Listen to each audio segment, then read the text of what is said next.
भगवान महादेव ने आखिर कर्ण को कौन सा वरदान दिए थे? बहुत कम ही लोग जानते हैं इस बात को। महाभारत काल के समय भगवान महादेव के भक्तों की बात होती है तब अर्जुन, भगवान परशुराम, अम्बा, जयद्रथ का नाम प्रमुखता से आता है। लेकिन आज हम बताने जा रहे हैं कि इस महाभारत काल के भक्तों के साथ कर्ण भी भगवान महादेव का परम भक्त थे। वीडियो में आगे बढ़ने से पहले आप हमारे चैनल को सब्सक्राइब कर लें और बेल आइकन को भी दबा लें, यानी घंटी को दबाना ना भूलें। कर्ण और अर्जुन एक महान धनुर्धर बनना चाहते थे और दोनों एक दूसरे के प्रतिद्वंदी थे और दोनों का लक्ष्य था महाभारत के युद्ध में खुद को साबित करना।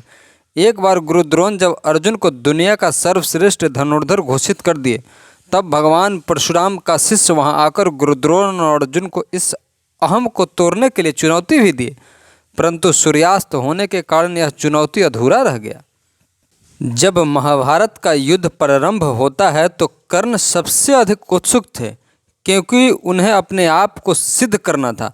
परंतु पितामह भीष्म यह कहते हुए कि मेरे जीवित रहते हुए एक सुत पुत्र मेरे नेतृत्व में युद्ध नहीं कर सकता, और ऐसा ही होता है, जब तक पितामह भीष्म सेनापति रहे तब तक कर्ण महाभारत युद्ध का मूक दर्शक बना रहे। पितामह भीष्म जब बाणों की सैया पर पड़ गए तब कर्ण युद्ध में अपने कदम रखा और युद्ध के मैदान में प्रवेश करते यह जता दिया कि अब कहाँ गया द्रोण घोषित दुनिया का सर्वश्रेष्ठ धनुर्धर। कई बार तो अर्जुन को बचाने के लिए भगवान श्री कृष्ण को स्वयं ढाल बनकर कर्ण के सामने आना पड़ा। घटोत्कच वध से पहले, यानी जब तक कर्ण के पास इंद्र के द्वारा दिया गया अमोघ शक्ति था, तब तक भगवान श्री कृष्ण अर्जुन को कर्ण के सामने होने से बचाते रहे। जब युद्ध का 17वां दिन प्रारंभ होता है, कर्ण अपने रौद्र रूप में युद्ध भूमि में प्रवेश करते हैं। उनका प्रचंड प्रहार से पांडव सेना तितर बितर हो रही थी। कर्ण का सामना करने कोई भी वीर नहीं आ रहा था। तब भगवान श्री कृष्ण ने अर्जुन का रथ मोड़कर कर्ण के सामने ला खड़ा किया। तब कर्ण कवच और कुंडल विहीन हो चुके थे। तब कर्ण इंद्र के द्वारा दी गई अमोघ शक्ति घटोत्कच पर चला चुके थे। तब कर्ण पर गाय और गुरु का श्राप हावी हो चुका था। इन कमियों के बावजूद भी कर्ण का तेज सूर्य के भांति चमक रहा था।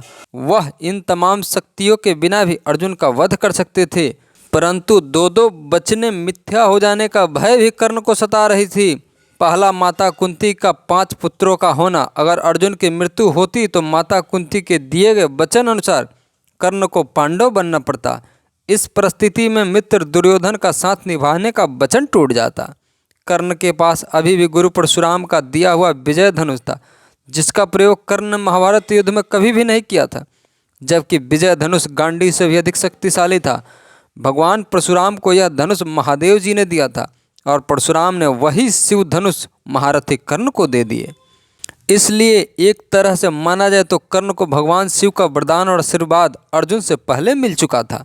युद्ध के 17वें दिन इंद्र को लगा कि कर्ण के पास अभी भी भगवान महादेव का विजय धनुष है, जो अर्जुन पर विजय के लिए प्रयोग होगा। इंद्रदेव भगवान महादेव के पास अर्जुन की रक्षा के लिए पहुंचते हैं। तब भगवान महादेव इंद्र को आश्वस्त करते हैं कि कर्ण भले ही अधर्म के पक्ष से है, परंतु वह सदा धर्म नीतिगत रहा है। मैं जानता हूँ कि आज के इस युद्ध में कर्ण के जीवन का अंतिम युद्ध है। मैं उसे वरदान देता हूँ, वह हार कर भी अजय कहलाएगा। दुनिया उसे महाभारत ही नहीं, युगों युगों का श्रेष्ठ धनुर्धर मानेगा। और युद्ध का अंत ऐसा ही होता है, जब कर्ण खाली हाथ निहत्था अपने रथ का पहिया निकाल रहा होता है, तभी अपने आप को श्रेष्ठ धनुर्धर मानने वाला अर्जुन दिव्यास्त्र चलाकर कर्ण के प्राण हर लेता है और निहत्था कर्ण मरकर भी अजय हो जाता है। अगर कर्ण विजय धनुष का प्रयोग उस दिन के युद्ध में करता तो युद्ध का परिणाम क्या होता, कमेंट कर बताएं। और अगर अभी तक चैनल को आपने सब्सक्राइब नहीं किए हैं तो फटाफट सब्सक्राइब कर दें, वीडियो को शेयर करें, लाइक करें। तो मिलते हैं एक नई कहानी, नई जानकारी के साथ। तब तक के लिए जय श्री कृष्ण।